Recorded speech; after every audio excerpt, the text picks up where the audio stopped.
اے کاش کوئی آج میرا ہاتھ پکڑ لے، سینے سے لگا لے مجھے باہوں میں جکڑ لے۔ وہ باپ تھا جو دوڑتا تھا ساتھ ساتھ، اب گرتا ہوں سنبھلتا ہوں پھسل جاتا ہوں پھر سے۔ اے کاش کوئی آج میرا ہاتھ پکڑ لے، سینے سے لگا لے مجھے باہوں میں جکڑ لے۔ وہ باپ تھا جو دوڑتا تھا ساتھ ساتھ، اب گرتا ہوں سنبھلتا ہوں پھسل جاتا ہوں پھر سے۔ انگلی چھڑا کے بھاگا تھا بچپن کے سفر میں، اب تک بھٹک رہا ہوں میں بیگانے شہر میں۔ زندہ ہوں مگر زندگی کے غم میں چور ہوں، صدیوں سے جی رہا ہوں میں ایک ایسے ہجر میں۔ انگلی چھڑا کے بھاگا تھا بچپن کے سفر میں، اب تک بھٹک رہا ہوں میں بیگانے شہر میں۔ زندہ ہوں مگر زندگی کے غم میں چور ہوں، صدیوں سے جی رہا ہوں میں ایک ایسے ہجر میں۔ ہے کوئی جو ان آنسوؤں کی بات سمجھ لے، دل میں چھپے ہوئے ہیں جو جذبات سمجھ لے۔ کاندھوں پہ بٹھا کر جو مجھے سیر کرائے، خوابوں سے بھی پہلے جو میرے خواب سمجھ لے۔ ہے کوئی جو ان آنسوؤں کی بات سمجھ لے، دل میں چھپے ہوئے ہیں جو جذبات سمجھ لے۔ کاندھوں پہ بٹھا کر جو مجھے سیر کرائے، خوابوں سے بھی پہلے جو میرے خواب سمجھ لے۔ سن اے دلے گرفتہ دونوں پھر سے روئیں گے، یہ غم رہے دوام سدا پھر سے روئیں گے۔ پرسا قبول ہو شجاع کے حرف حرف کا، اگلے برس جو زندہ رہے پھر سے روئیں گے۔ سن اے دلے گرفتہ دونوں پھر سے روئیں گے، یہ غم رہے دوام سدا پھر سے روئیں گے۔ پرسا قبول ہو شجاع کے حرف حرف کا، اگلے برس جو زندہ رہے پھر سے روئیں گے۔ اے کاش کوئی آج میرا ہاتھ پکڑ لے، اے کاش کوئی آج میرا ہاتھ پکڑ لے، سینے سے لگا لے مجھے باہوں میں جکڑ لے۔ وہ باپ تھا جو دوڑتا تھا ساتھ ساتھ، اب وہ باپ تھا جو دوڑتا تھا ساتھ ساتھ، اب گرتا ہوں سنبھلتا ہوں پھسل جاتا ہوں پھر سے۔ اے کاش کوئی آج میرا ہاتھ پکڑ لے، اے کاش کوئی آج میرا ہاتھ پکڑ لے۔ یوں تو زندگی کا ہر دن خوبصورت رشتوں اور تعلقات کی یادوں سے وابستہ ہوتا ہے، لیکن مکینیکل دنیا میں کیونکہ تفریق کر دی گئی ہے، زندگی کے مختلف ادوار کے ساتھ ساتھ دنوں کو بھی مختلف حصوں میں بانٹ دیا گیا ہے۔ اچھا ہے، ایک اچھی اور خوبصورت تبدیلی ہے، لیکن ہم ایسے بڈھے جو ہیں وہ ابھی بھی اپنے خوبصورت رشتوں کو ہمیشہ اپنے ساتھ رکھتے ہیں، ان کی یادیں آنکھوں میں سجائے رکھتے ہیں۔ فادر ڈے پر اگر دیکھا جائے تو ہر روز کی جو تمازت ہے چمکیلی دھوپ کی، جب باپ کا سایہ سر سے اٹھ جاتا ہے تو یوں محسوس ہوتا ہے کہ سائبان ختم ہو گیا،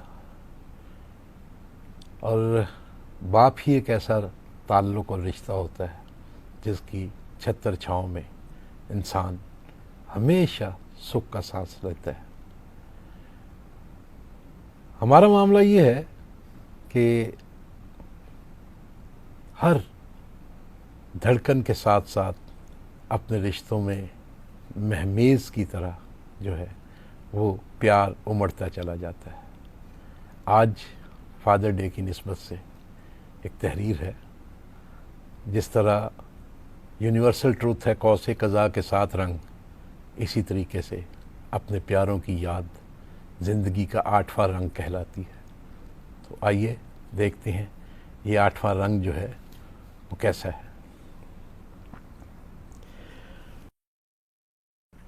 بیٹے کی جدائی کا غم بہت گہرا ہوتا ہے، مندمل نہیں ہو پاتا، زمانے کی دھوپ چھاؤں بھی اسے ختم نہیں کر پاتی، قبر میں ساتھ ہی اترتا ہے۔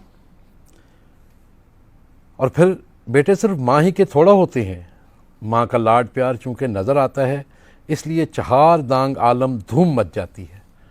اصل جوڑی تو باپ بیٹے کی ہوتی ہے، بس بندہ اپنا تفاخر کسی خوبصورت راز کی طرح اپنے اندر ہی چھپائے رکھتا ہے، اس لیے دکھائی نہیں دیتا۔ حقیقت تو یہ ہے کہ باپ کے سینے کی چوڑائی اس کے بیٹے کی جوانی کا پتہ دیتی ہے، اور اگر یہ جوانی ٹریفک کے کسی المناک حادثے کا شکار ہو جائے تو جانو یہی سینہ رنج و الم سے پھٹ جاتا ہے۔ ستمبر 1967 کا ایک حادثہ یاد آ گیا جب بڑے بھائی صاحب محمد ضیاء الدین فانی دنیا سے رخصت ہوئے۔ پائلٹ اسکول وحدت روڈ میں 7ویں جماعت کے طالب علم تھے، اسکاؤٹ تھے۔ کم سنی کے دنوں کی ایک یاد یہ بھی ہے کہ بھائی صاحب اسکاؤٹنگ کیمپ کے لیے مری گئے تو ہم چھوٹے بہن بھائیوں کے لیے سیٹی والے پینسلیں بھی لے کے آئے۔ ابھی چند ہی دن پہلے بیگم صاحبہ نے میری آنکھوں کے سامنے ایک چھوٹے سائز کی خاکی قمیض لہرائی اور پوچھا، کچھ یاد آیا؟ کچھ کیا؟ مجھے تو سب کچھ یاد آ گیا۔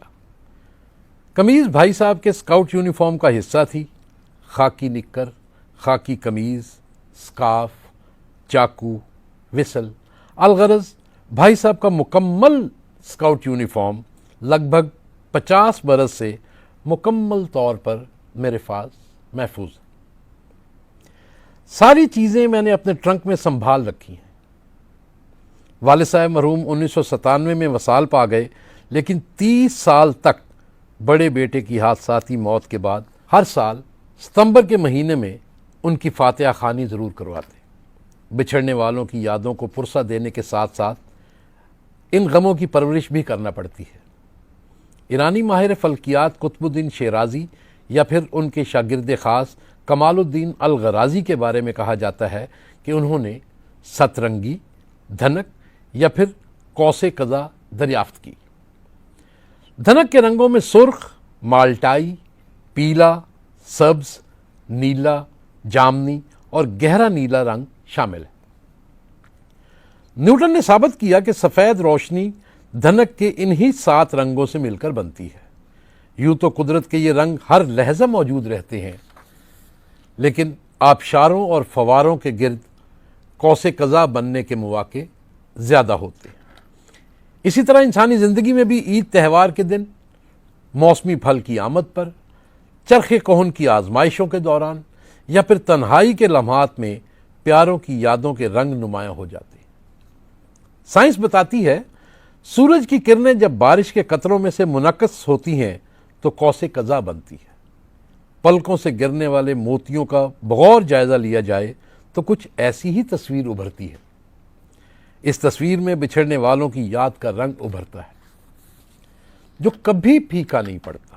لہذا دور دیس چلے جانے والے چودھری محمد صلاح الدین ہوں یا بڑے بھائی صاحب، جدائی کا غم ہمیشہ زندہ رہتا ہے، کبھی نہیں مرتا۔ بچھڑنے والوں کی یادوں کو زندگی کا 8واں رنگ کہا جاتا ہے جو انمٹ ہوتا ہے۔ چٹھی نہ کوئی سندیش ہو، چٹھی نہ کوئی سندیش، جانے وہ کون سا دیس جہاں تم چلے گئے۔ چٹھی نہ کوئی سندیش، جانے وہ کون سا دیس جہاں تم چلے گئے۔ چٹھی نہ کوئی سندیش، جانے وہ کون سا دیس جہاں تم چلے گئے، جہاں تم چلے گئے۔ اس دل پہ لگا کے ٹھیس، جانے وہ کون سا دیس جہاں تم چلے گئے۔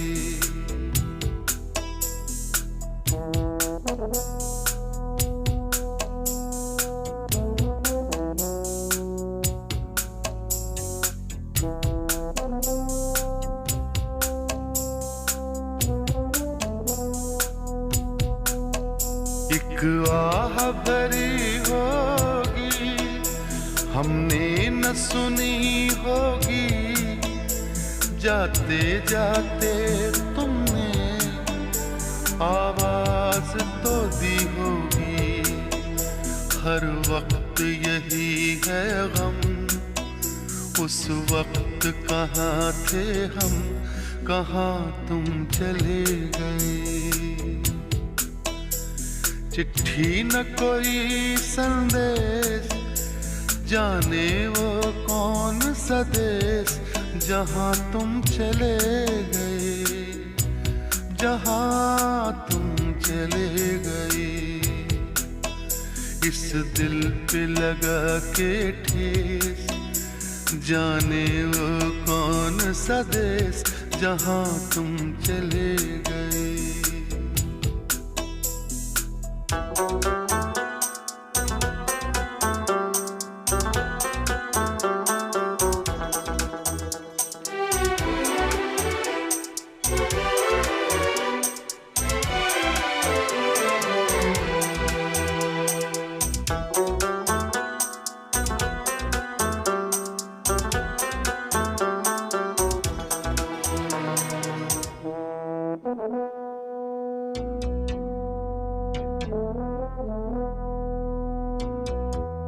ہر چیز پہ اشکوں سے لکھا ہے تمہارا نام، یہ رستے گھر گلیاں تمہیں کر نہ سکے سلام، ہائے دل میں رہ گئی بات، جلدی سے چھڑا کر ہاتھ، کہاں تم چلے گئے،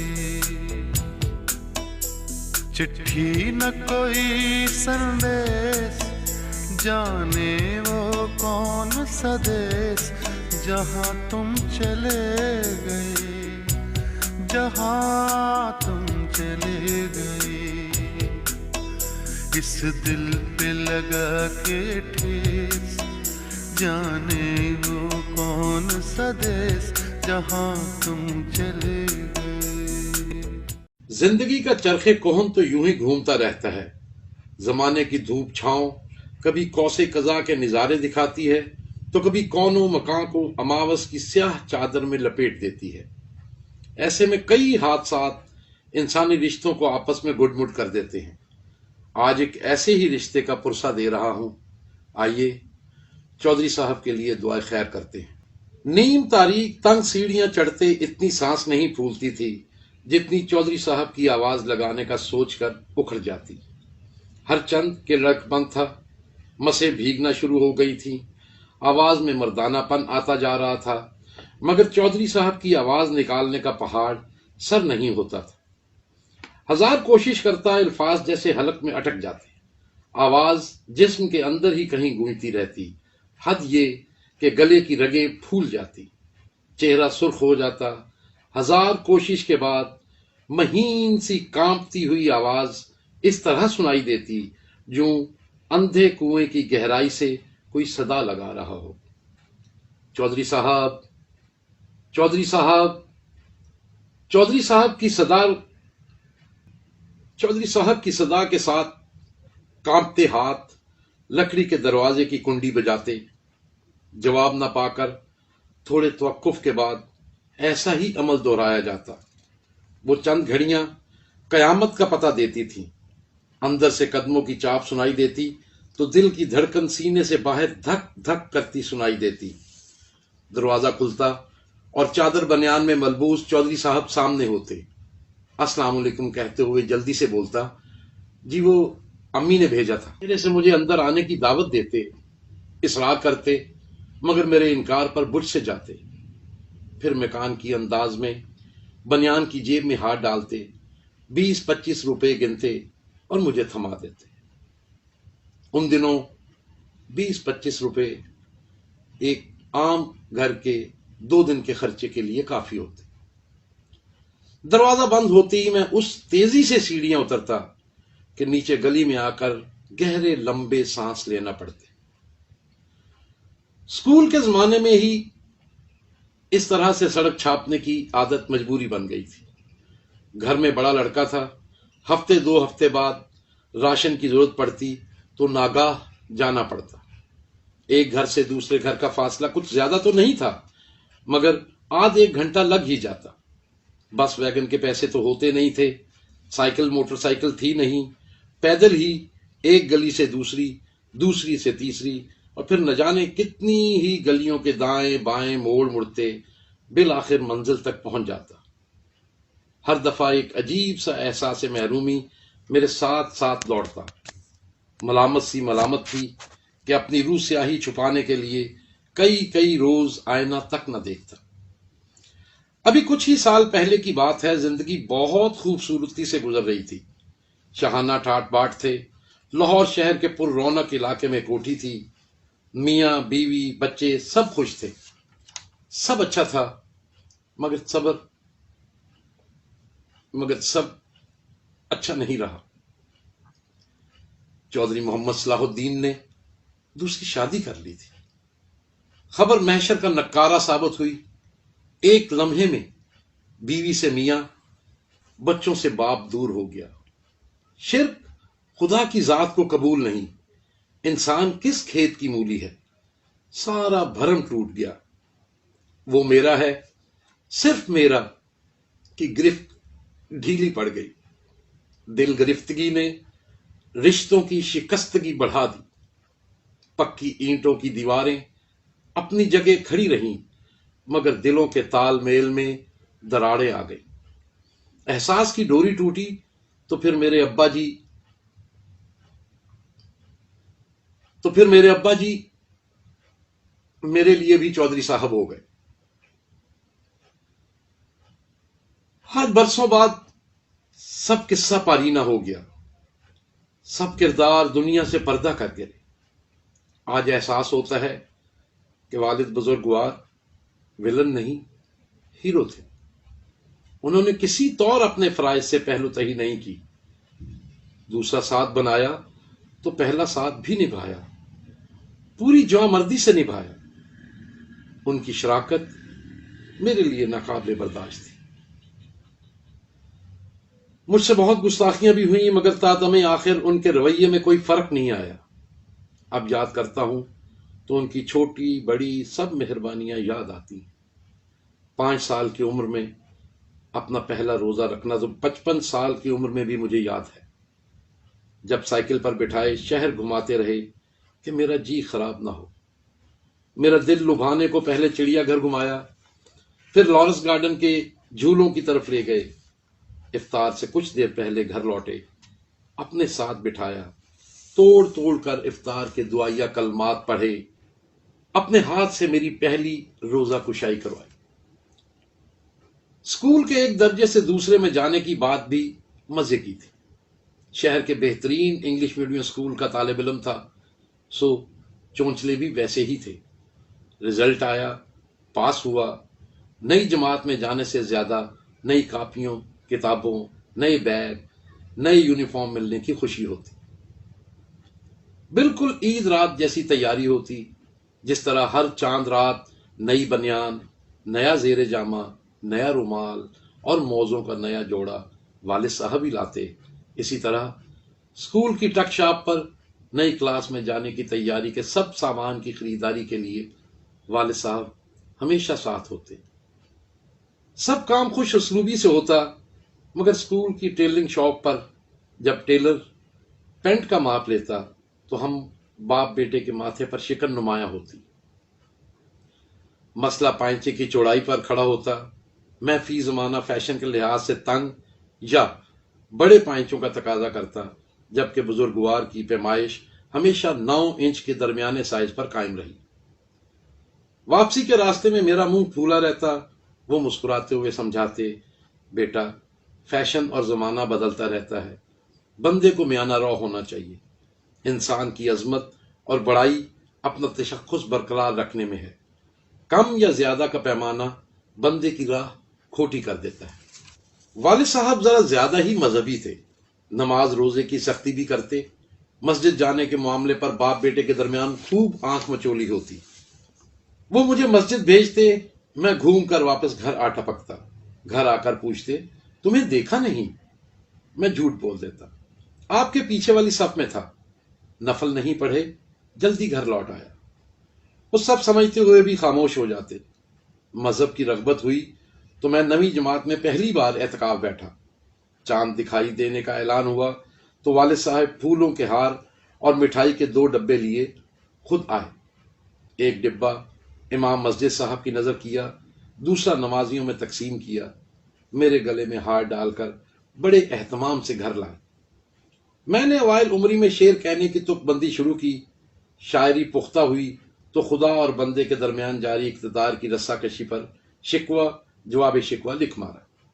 ایک دن ڈائری والد صاحب کے ہاتھ لگی تو رنجیدہ ہوئے. غصے میں کہنے لگے, یہ تو پکا کافر ہو گیا, ہم میں سے نہیں رہا. جہالت کے اندھیرے سے ایک بار پھر انسانی معراج کی روشنی سے دوچار ہوا. میرا ذہن پلٹ گیا, لیکن اب وہ نہیں رہے تھے. آج سجدے میں جاتا ہوں تو خواہش ہوتی ہے ان کی نظر پڑ جائے, تاکہ اتنے عرصے بعد ہی صحیح ان کی دل گرفتگی ختم ہو جائے. بزرگ اپنے دور کی روایات کے امین بھی تھے. انہیں سگریٹ بیڑی کا شوق نہیں تھا. میں نے شروع کی تو جانتے بوجھتے کبھی ذکر نہ کیا کہ والدین اور اولاد کے درمیان اس زمانے کے آداب یہی تھے. البتہ باتوں باتوں میں صحت کا خیال رکھنے کی نصیحت ضرور کرتے. کسی کا احسان نہیں رکھتے تھے. اولاد کا حساب بھی فوری چکتا دیتے. ایک دفعہ کہنے لگے, یار ایک دوست سے ملنے جانا ہے, اپنی گاڑی پر لے چلو. میں نے نزدیکی پیٹرول پمپ پر گاڑی روکی, 100 روپے کا پیٹرول ڈلوانے کا کہا. والد صاحب نے لڑکے کو آواز دی اور ٹینکی بھرنے کا حکم دے دیا. اس کے بعد جب بھی پیٹرول ڈلوانے کے لیے گیا, اس لڑکے نے ضرور پوچھا, صاحب جی آج بزرگ ساتھ نہیں ہے کیا؟ ہماری نئی نئی شادی کے بعد جب کبھی ٹہلنے کے لیے نکلتے, والد صاحب کو سلام کرنے ان کے پاس ضرور جاتے تو جیب سے پیسے نکال کر ضرور دیتے. میرے انکار کے باوجود یہ کہتے, رکھ لو کام آئیں گے. حقیقت یہی ہے کہ ہمیشہ ان کے پیسے ہی کام آئے. پڑھائی کی تکمیل کے بعد نوکری ڈھونڈنے کا مرحلہ آیا تو والد صاحب اپنی سلام دعا والے ایک وزیر صاحب کے گھر لے گئے. ہم 2 سائیکلوں پر سوار نہر کنارے سڑک پر پیڈل مارتے وہاں پہنچے. سفر کا قاعدہ یہ رہا کہ والد صاحب آگے اور میری سائیکل 4 قدم پیچھے رہی. نوکری کا وعدہ تو ایفا نہ ہوا, مگر زندگی کا ایک سبق مل گیا. بیٹے کا پاؤں بھلے باپ کے جوتے میں آ جائے, اس کے قدم ہمیشہ پیچھے رہنے چاہیے. ایک نامعلوم درخواست پر سرکاری نوکری سے فارغ ہوئے تو عدالتی جنگ لڑنے کی ٹھان لی. سال ہر سال کچہری کا چکر لگایا, بالآخر سرخرو ہوئے اور وفات سے 3 ماہ قبل خود پر لگا داغ دھو کر سکھ کا چین لیا. کہتے تھے, لباس سے زیادہ نام کی فکر کیا کرو. لباس نیا مل جاتا ہے, نام دوبارہ نہیں ملتا. میرا بچپنا تھا, کم فہمی تھی یا دنیا کی حقیقتوں سے لا علمی کہ والد صاحب کی عظمت کو سمجھ ہی نہ سکا. آج کون ہے جو دوسری کے آ جانے پر پہلی بیوی اور پہلی اولاد کو اتنی خوش دلی سے پالتا ہے؟ اپنی تمام تر عنایات کا انہوں نے کبھی کوئی صلہ نہیں مانگا. ہاں, خواہش کی تو صرف اتنی کہ کیا ہی اچھا ہو دونوں گھر ایک چھت تلے سمٹ جائیں. افسوس میں ہمیشہ ان کے آڑے آ گیا.